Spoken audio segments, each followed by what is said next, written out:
Hello friends, welcome back to my YouTube channel. तो friends, आप देख रहे हैं मुस्कान। और मुस्कान के आने वाले एपिसोड्स में आप देखेंगे कि मुस्कान बाबूजी से कहती है कि प्लीज़ आप मेरी बात मान जाइए, आप रोशनी को मत डांस करवाइए। बाबूजी कहते हैं क्यों क्यों ना डांस करवाऊं। और मुस्कान कहती है कि ये आपको पता है सिर्फ मेरी ही बेटी नहीं है, ये रौनक जी की भी बेटी है ना। और प्लीज़ आप मान जाइए, इसको मत नाचने पे मजबूर करिए।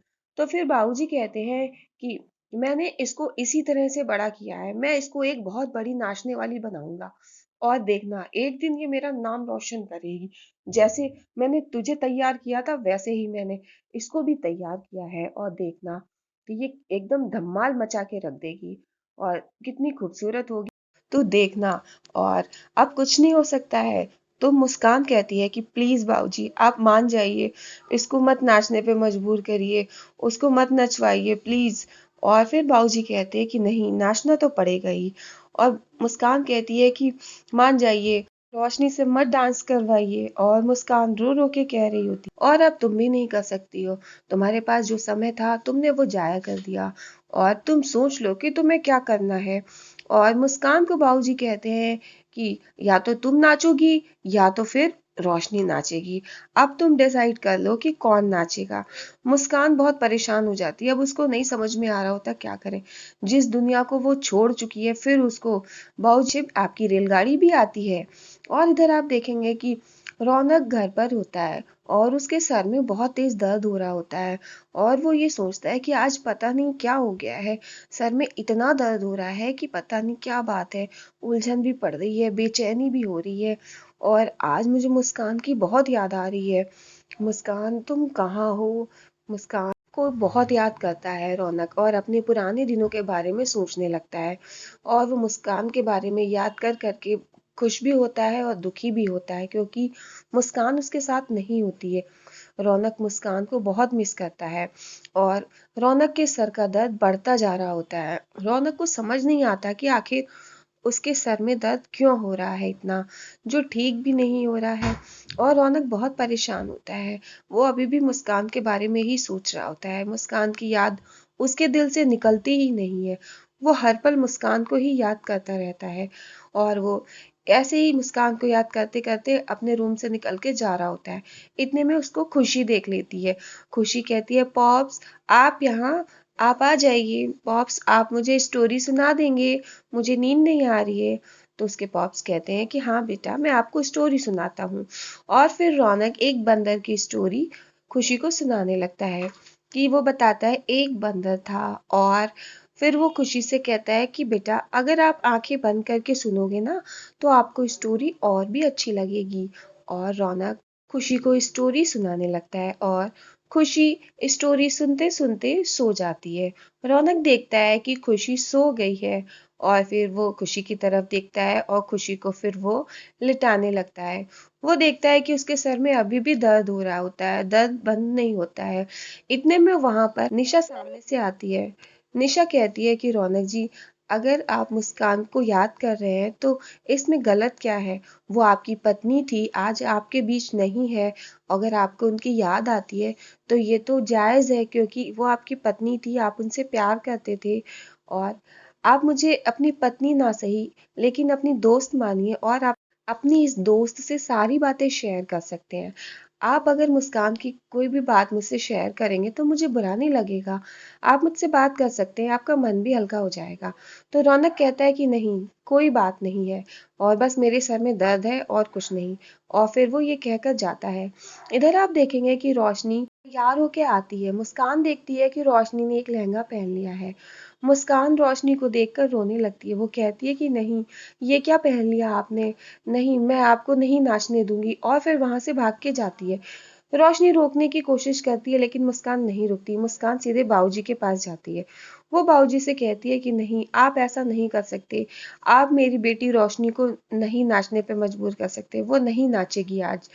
तो बाबूजी कहते हैं कि नहीं, अब आपने बहुत देर कर दी है, आज तो रोशनी ही नाचेगी। और मुस्कान कहती है कि नहीं, तो बाबूजी कहते हैं अगर रोशनी नहीं नाचेगी तो फिर कौन नाचेगा। तो मुस्कान कहती है कि मैं नाचूंगी। लेकिन बाबूजी कहते हैं कि अब देर हो चुकी है, आपने अपना समय निकाल दिया, आपके 4 घंटे पूरे खत्म हो गए हैं। अब आधे घंटे के बाद रोशनी डांस करेगी और देखना यहाँ पर महफिल सजेगी। तो मुस्कान कहती है कि नहीं, ऐसा नहीं होगा, मैं रोशनी को कभी नहीं नाचने दूंगी, मैं इस दलदल से उसको दूर रखूंगी। तो बाबूजी कहते हैं कि नहीं, आप ऐसा नहीं कर सकती हैं, और देखना, और आपकी बेटी रोशनी तो नाचने के लिए मरी जा रही है, वो सोच रही है कि जाने कितनी देर में उसको डांस करने को मिलेगा, और आप ऐसी बातें कर रही हैं, उसका दिल तोड़ देंगी। और मुस्कान वहीं खड़ी रहती है। बाबूजी कहते हैं कि देखना, रोशनी यहाँ पर नाचेगी और भविष्य की कितनी बड़ी वो नाचने वाली बनेगी, नचनिया बनेगी। और आप देखेंगे, मुस्कान कहती है कि ऐसा नहीं होगा, और इतने में सुधा आ जाती है। सुधा कहती है कि बाबूजी, रोशनी को मैंने तैयार कर दिया है। और बाबूजी कहते हैं कि अच्छे से किया है तैयार? तो सुधा कहती है कि हाँ बाबूजी, मैंने रोशनी को अच्छे से तैयार कर दिया है, वो रेडी है। और फिर वो इतना कहकर वहां से चली जाती है। बाबूजी कहते हैं, देखा आपने, वो तैयार है नाचने के लिए। इधर आप देखेंगे कि जब रौनक निशा के कमरे से निकल के जाता है, पीछे पीछे से निशा जाती है, तो रानी की माँ उसे वहीं पर पकड़ लेती है। वो कहती है कि क्या बात की तुमने, और ये आज तूने सही किया, आज तुमने रौनक से उसकी दोस्त बनकर बात करने की कोशिश की, ये बहुत अच्छा किया।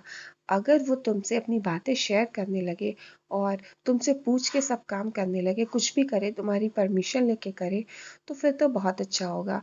हर चीज़ में तुम्हारी राय पूछे, तो बस यही होना चाहिए। इससे ये होगा कि तुम दोनों के बीच में नज़दीकियाँ बढ़ जाएंगी। तो निशा कहती है कि हाँ, कहीं ऐसा ना हो कि मुस्कान के बारे में बात करके वो मुस्कान के और नज़दीक और मुझसे और दूर हो जाए।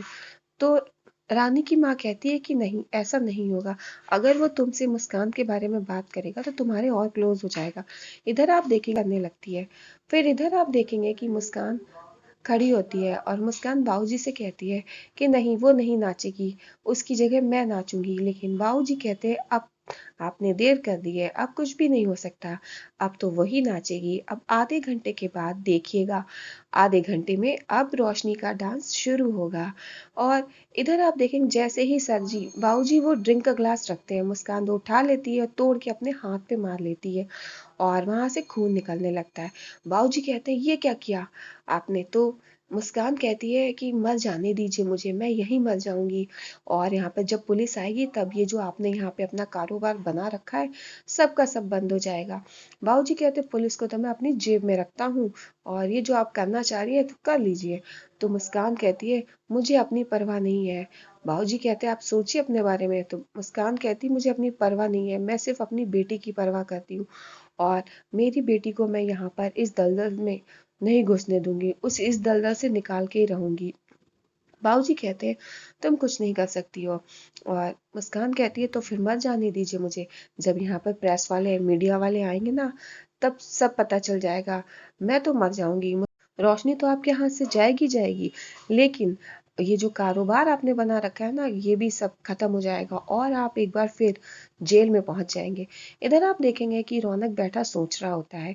इतने में वहां पर निशा आ जाती है, और निशा पूछती है कि रौनक जी, आपके सर का दर्द बंद हुआ? तो फिर निशा कहती है कि ऐसा करते हैं कि मैं आपको पोटली लगा ले आती हूँ, पोटली आपके सर पे रख के सिकाई कर देती हूँ। इतने में रौनक के पास स्कूल के प्रिंसिपल की कॉल आती है। वो कहती है कि रौनक जी, क्या आपके घर पे मीरा मिस आई थी, खुशी की टीचर, बात करने के लिए? तो रौनक कहता है कि नहीं, हमारे घर तो कोई नहीं आया। तो फिर प्रिंसिपल कहती है कि मैंने मीरा मिस को भेजा था आपसे बात करने के लिए, खुशी को लेकर के जो भी कंफ्यूजन है वो दूर करने के लिए। तो रौनक कहता है, यहाँ पर कोई नहीं आया। तो फिर प्रिंसिपल कहती है, आप ऐसा करिए, आप कल खुशी को लेकर के स्कूल आ जाइए, और मीरा मिस से भी मिल लीजिएगा, और आमने सामने बैठ करके हम बात कर लेंगे, जो भी कंफ्यूजन है वो सॉल्व हो जाएगा। रौनक कहता है, ठीक है, हम कल आते हैं। फिर रौनक निशा से पूछता है कि निशा जी बताइए, क्या कल मुझे प्रिंसिपल से मिलने जाना चाहिए? तो निशा सोचने लगती है। निशा कहती है कि आपको जो सही लगे आप करिए। रौनक कहता है, नहीं नहीं, आप बताइए कि मुझे क्या करना चाहिए। निशा सोचने लगती है। निशा कहती है कि वैसे तो ये आपका फैसला है, लेकिन अगर मेरी बेटी होती, उसको इतनी परेशानी होती, सिक्योरिटी को लेकर के इतने डाउट्स होते, तो मैं उसको इस स्कूल में कभी नहीं भेजती। तो रौनक कहता है कि तो मैं ऐसा करता हूँ कि मैं कल स्कूल जाकर के प्रिंसिपल से बात करके सारा कंफ्यूजन दूर करता हूँ। तो निशा कहती है कि आपके पैर में चोट लगी है, आप कैसे जाएंगे? तो ऐसा कहते हैं, आपकी जगह मैं चली जाती हूँ, मैं बात कर लेती हूँ। रौनक कहता है कि नहीं नहीं, आप घर पे रहिए, आपके घर में बहुत काम है, आप अपने काम देख लीजिएगा। टाइम हो तो आप साथ में चलिएगा, नहीं तो मैं चला जाऊंगा, मैं प्रिंसिपल से मिल लूंगा, जाकर के बात कर लूंगा। और फिर रौनक के सर में दर्द हो रहा होता है, तो निशा कहती है, क्या मैं आपकी पोटली से सिकाई कर दूं? आपके सर में दर्द हो रहा। तो फिर वो ये भी बताती है कि ये ऐसे सिकाई उसकी दादी किया करती थी उसके सर पर। तो निशा की बात सुनकर वो कहता है नहीं, और वहां से चला जाता है।